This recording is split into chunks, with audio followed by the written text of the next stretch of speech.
खत्म नहीं किया और पाकिस्तान की शरारत का इंतजार कर रहे हैं। और शरारत छोटी मोटी तो हो ही रही है। आज भी सुना है पंजाब में काफी शहरों के ऊपर ड्रोन घूमते नजर आए, और चूंकि भारत की सरकार ने उसको डिनाई कर दिया कि नहीं कोई ड्रोन उधर नहीं है, तो ये भी एक पॉसिबिलिटी है कि भारत के अपने ड्रोन हों, क्योंकि ड्रोन तो इतना छोटा सा होता है, नीचे से लोग, अब मुझे भी कई लोग फोन करके कह रहे हैं कि हमारे घर वालों ने कहा कि पूरे आसमान पे ड्रोन नजर आ रहे हैं। तो इतने से ड्रोन को रात के अंधेरे में आपको वहां पे कोई पाकिस्तान का या इंडिया का झंडा तो नहीं लगा होता ड्रोन पे।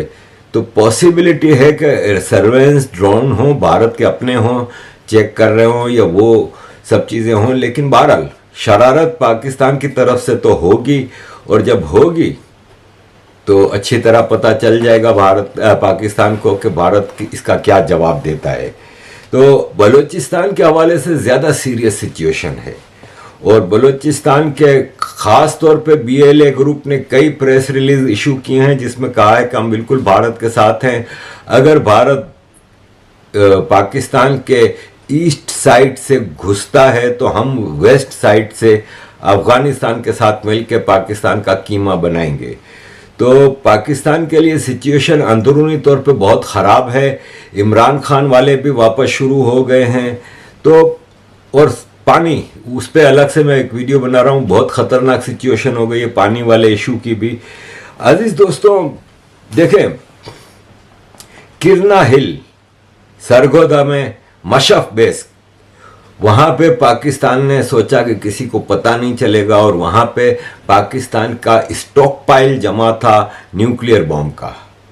इसके अलावा नूर खान एयरबेस रावलपिंडी और मुरिद एयरपोर्ट, इन सब पे भारत ने जो पहला टारगेटेड अटैक किया और बंकर बूस्टर ब्राह्मोस मिसाइल से उसके अंदर जो बम घुसे हैं, तो रेडियो एक्टिविटी तो शुरू हो गई है। देखें, कई लोगों ने लिखा है, अब जैसे पहले तो मैं हमले वाले दिन की खबर दूंगा कि ये एक साहब ने ट्वीट की है, आफ्ताब रफीक ने, कि मैं नूर खान एयरबेस के साथ ही हूँ, हमारा घर उधर ही है, और नूर खान एयरबेस पे हमला हुआ है, धुआं दिखाई दे रहा है, फायरिंग की बातें भी आई हैं। सैटेलाइट इमेजेस से सारा पता चल गया है कि नूर खान एयरबेस बिल्कुल तबाह हो गया है, और काफ़ी इसके अंदर तबाही हुई है, जिससे कि न्यूक्लियर आर्सेनल है ना, उससे रेडियो एक्टिविटी शुरू हो गई है।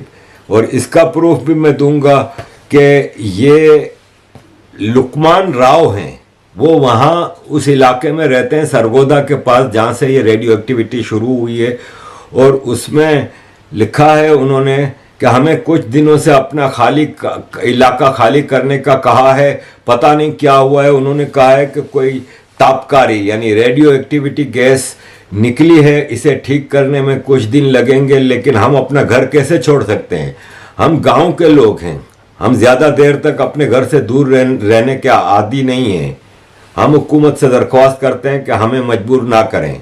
इसी तरह फवाद ने भी लिखा है कि फौज लोगों को तापकारी यानी रेडियो एक्टिविटी की वजह से घर छोड़ने के लिए कहा है कि या तो घर छोड़ दो या मरो।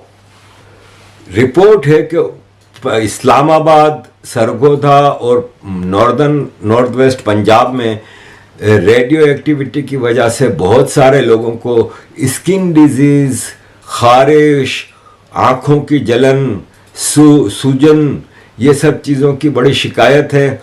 और ये इतना सीरियस मसला है कि इसके लिए अमेरिका के जहाज़ पहुंच गए हैं एक चेक करने के लिए कि क्या हुआ है। एक जहाज़ पाकिस्तान में परसों रात को पहुंचा, नूर खान एयरबेस पे उतरा, और वहाँ पे वो इंक्वायरी सारी चीज़ें कर रहा है, इन्वेस्टिगेशन के कितना डैमेज हुआ है। रेडिएशन डिटेक्टेड, ये उनका पहला वो था। अमेरिका के रेडिएशन सीकर प्लेन ने डिटेक्ट कर लिया है न्यूक्लियर एम्यूनेशन लीकेज को, और ब्राह्मोस एक बंकर बूस्टर ने किराना हिल्स के अंदर ये तबाही मचाई है। अजीज दोस्तों, उस पूरे रीजन में इस वक्त सिचुएशन बड़ी खतरनाक है। पाकिस्तान में दरअसल क्या होता है कि मैं आपको एक चीज़ बताऊंगा कि आपने सुना होगा भेड़ चाल। भेड़ चाल है ना, वो बकरों का वो जो शीप होते हैं उनके बारे में एक कहावत है कि पहला शीप है ना, जो भेड़, वो जब जाता है ना आगे तो पीछे 500 अगर शीप हैं तो वो उसके पीछे ही चलते रहेंगे। भेड़ चाल इसी को कहते हैं, उसी को फॉलो करते हैं। 2005 में तुर्की में एक पहाड़ पे से एक शीप ने छलांग लगा दी, उसके पीछे 1500 और शीप ने छलांग लगा दी, 450 शीप मर गए। बाकी कैसे बचे? बाकी ऐसे बचे कि पहले जो 450 मरे थे उनकी लाशें पड़ी थी, तो वो उनके शीप में ऊन बहुत होता है, वुल, तो उसकी वजह से जमीन के ऊपर इतनी लाशों के ऊपर बाकी जो शीप गिरे तो वो बच गए। तो यही हाल पाकिस्तानियों का है। पाकिस्तान की आवाम को, बेवकूफ, जाहिल, इग्नोरेंट आवाम को कहा कि फतह, जीत चुके हैं हम, भारत का तबाह कर दिया है, भारत को ख़त्म कर दिया है, तो ये जश्न मनाने में लग गए। इनको अंदाज़ा नहीं है कि ये कितनी ख़तरनाक सिचुएशन में बैठे हुए हैं इस वक्त। लेकिन ये मूर्ख हैं, ये मतलब इससे ज़्यादा बेवकूफ़ कौम आपको दुनिया में कोई नहीं मिलेगी। अजीज़ दोस्तों, सीज फायर का रियल रीज़न यही था। अच्छा, मुझे बहुत सारे फ़ोन आते हैं, मैसेजेस आते हैं कि आरिफ भाई हम कब तक डरते रहेंगे न्यूक्लियर बॉम्ब की धमकियों से और ये और वो। तो भाई साहब, शुक्रिया अदा करें आप इंदिरा गांधी जी का, क्योंकि 1974 में जब पाकिस्तान ने शिमला में से वापस आने के बाद न्यूक्लियर प्रोग्राम शुरू किया था, टूटा फूटा पाकिस्तान था, आपने क्यों शुरू करने दिया? ईरान पे कभी इजराइल ने करने दिया? लीबिया, इराक, ईरान की न्यूक्लियर साइट्स पे हमेशा इजराइल हमले कर देता था। अगर हिम्मत होती ना, बहादुर होती ना इंदिरा गांधी जी, अगर इनके पॉलिटिकल एम्स वो ना होते ना जो उन्होंने दिखाया नहीं, लेकिन बाद में उन्होंने internal politics, internal crushing, democracy को डिक्टेटरशिप में बदलना, उसमें ना लगी रहती ना, और टारगेटेड पाकिस्तान आर्मी के जनरल्स को भेजती इंटरनेशनल वार क्राइम्स ट्रिब्यूनल में बंगालियों के जेनोसाइड और रेप के लिए, वेस्ट पाकिस्तान की जमीन जो कब्जे में थी उसके बदले में छोड़ने से पहले पीओके गिलगित बल्तिस्तान ले लेते। उस वक्त तक पीओके गिलगित बल्तिस्तान का मुसलमान इतना रेडिकलाइज नहीं हुआ था जो बाद में वहां पे मदरसों की भरमार, और फिर पाकिस्तान ने आपने देखा कि वहां पे कितना रेडिकलाइजेशन किया ना, पीओके लिया, ऐसे ही वेस्ट पाकिस्तान का हिसाब किताब दे दिया वापस, और 93,000 फौजी छोड़ दिए। तो न्यूक्लियर बॉम्ब है भाई। मुझसे जो भी कह रहे हैं कि हम कब तक डरते रहे, तो मैंने कहा भाई साहब, आप जहां रहते हैं उस शहर पे अगर न्यूक्लियर बॉम्ब गिर जाए तो आप अंदाजा भी कर सकते हैं कि उसकी तबाही कितनी होगी, कितनी होगी। वो मैंने कहा भाई, आज से 80 साल पहले हिरोशिमा पे जो बम गिरा था उसने पूरा शहर खत्म कर दिया था, 3 नस्लें माजूर पैदा हुई। तो वो 80 साल पहले का एटम बम आज कितना ज्यादा डेवलप कर गया है, आप इसका अंदाजा कर सकते हैं। तो क्या आप पाकिस्तान को तोड़ना चाहते हैं इस कीमत पे कि भारत पे 1-2 एटम बम गिर जाए? आपको पता है 1-2 एटम बम गिरने से भारत कितने साल पीछे चला जाएगा? कम से कम 50 साल। ये जो इतनी मेहनत से आपने अपनी इकोनॉमी डेवलप की है, अपने आप को डेवलप किया है, एक कयामत आ जाएगी। वैसे ही आपको पता है कि आपका कोई दोस्त नहीं है, सबसे ज्यादा चाइना खुश होगा, और आप जब अगर न्यूक्लियर बॉम्ब की तबाही में आ जाएंगे तो फिर चाइना अगर हमला कर देगा तो आप क्या करोगे? अमेरिका पे आप ट्रस्ट नहीं कर सकते, अमेरिका पे आप किसी तौर पे, आप क्या कोई भी ट्रस्ट नहीं कर सकता। आज तक हिस्ट्री गवाह है कि जिसने भी अमेरिका का साथ दिया, अमेरिका ने उसको डिस्कार्ड कर दिया। सद्दाम हुसैन अमेरिका का ब्लू आइड बॉय था, उसी सद्दाम हुसैन को लाया गया था 79 में इराक का लीडर बना के, पहले वाइस प्रेसिडेंट और फिर प्रेसिडेंट। फिर 81 में उससे ईरान से जंग शुरू करवाई, क्योंकि ईरान ने 79 में अमेरिकन एम्बेसी पे कब्जा करके अमेरिका के लोगों को होस्टेज बनाया था, जिसके बदले में जो अमेरिका ने ईरान की जो एसेट्स फ्रीज की थी वो सब रिलीज करवाई थी। सोने के जहाज भर भर के वापस लिए थे अमेरिका से ईरान ने। तो 81 में सद्दाम हुसैन ने अमेरिका के कहने पे ईरान से जंग शुरू कर दी थी, वरना दोनों शिया मेजोरिटी कंट्री थे। उसामा बिन लादेन किसने बनाया था उसको? सऊदी अरब का एक अमीर बिजनेसमैन था, उसको जिहाद के लालच देके इधर अफगानिस्तान में लाए, ट्रेनिंग दी। तालिबान चुन चुन के 2001 के बाद ड्रोन हमलों में पाकिस्तान और अफगानिस्तान में मारा। तो ऐसी हजारों मिसालें हैं। आपको मैं बताऊं कि फिलीपीन में एक डिक्टेटर होता था फर्डिनेंड मार्कोस, वो अमेरिका का एजेंट था और अमेरिका के अड्डे थे फिलीपीन में और सब कुछ था। जब वहां पे रिवॉल्यूशन आया तो भागा अपनी बीवी के साथ। अमेल्डा मार्कोस थी, जिसके पास उस वक्त मैंने न्यूज़वीक में पढ़ा था, ये 80s की बात है शायद, कि उसके वार्डरोब में कोई हजारों खाली जूते के जोड़े थे। अमेल्डा मार्कोस क्वीन की तरह रहती थी। दोनों अमेरिकन एजेंट थे, अमेरिका में इनके एसेट्स थे। वो भागा उधर से, फिलीपीन से। अमेरिका ने कहा अमेरिका में नहीं आने दूंगा, अमेरिका ने अबेंडन कर दिया। Shah Iran pure America agent था, प्योर अमेरिका का पिट्ठू था। जब खोमेनी का रिवॉल्यूशन आया, शाह ईरान दरबदर हुआ, अमेरिका ने एंट्री नहीं दी उसको। ये हिस्ट्री है।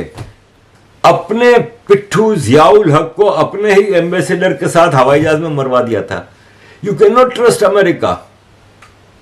तो आपको चीजों को देखना होगा। जिसको देखो जज्बाती हो रहा है इस वक्त, अरे ये मोदी जी ने क्या कर दिया। नरेंद्र मोदी नहीं है, सरेंडर मोदी है। यार हद है, यार हद है। कम से कम आपको मोदी की नीयत पे तो शक नहीं होना चाहिए ना कि मोदी जी इंडिया के दोस्त नहीं है, पाकिस्तान के दोस्त हैं क्या? वो पाकिस्तान का फायदा सोच रहे हैं क्या? अरे कुछ तो अकल से काम लें। ये न्यूक्लियर वाला मामला में इस पे क्या आपको मैं डिटेल बताऊं, भर भर के चीजें आ रही हैं। इतना खतरनाक इश्यू है ये, अभी तो फटा नहीं है।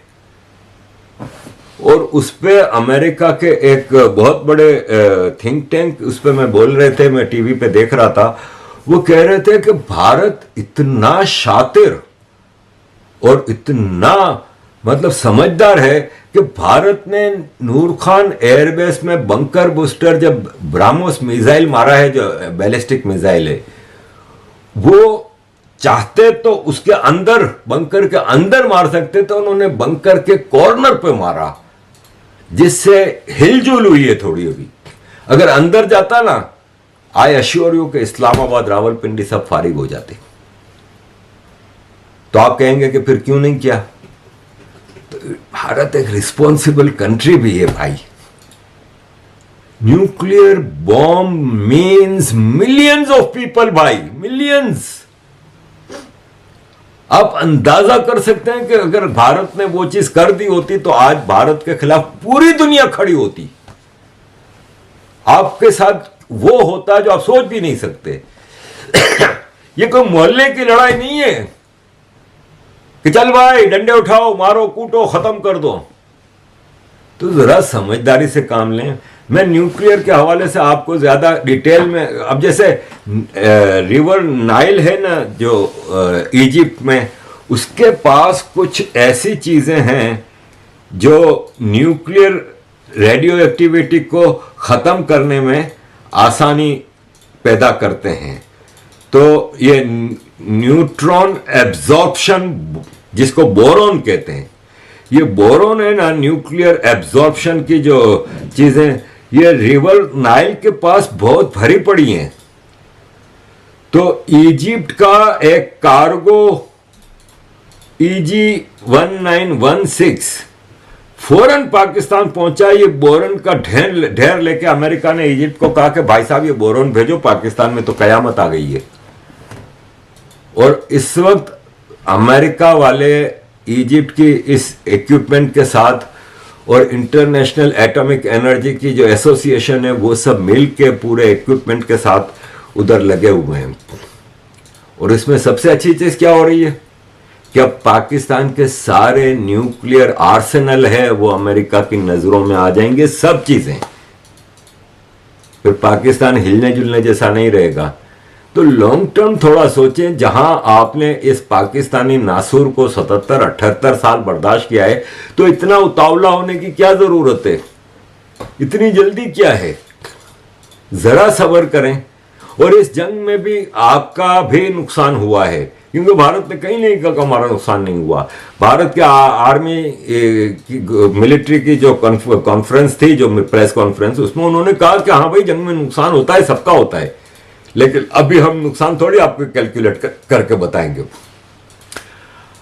हमारा काम बॉडी बैग गिनना नहीं है, हमारा काम टारगेट अचीव करना है। तो इस जंग में ऑलरेडी पाकिस्तान का बहुत नुकसान हुआ है, इतना नुकसान हुआ है कि आप लोग सोच भी नहीं सकते। और आम पाकिस्तानियों की तो सोच है ही नहीं, ये लोग जाहिल मदरसा एजुकेटेड लोग हैं, तो इनसे तो आप एक्सपेक्ट नहीं कर सकते। कह रहे यार हमारे अंदर बहुत आग लगी हुई है जब हम देखते हैं पाकिस्तान कहता है ओए हार गए तुम लोग, ओए हम जीत गए। तो यार भड़क के मारने से क्या होता है?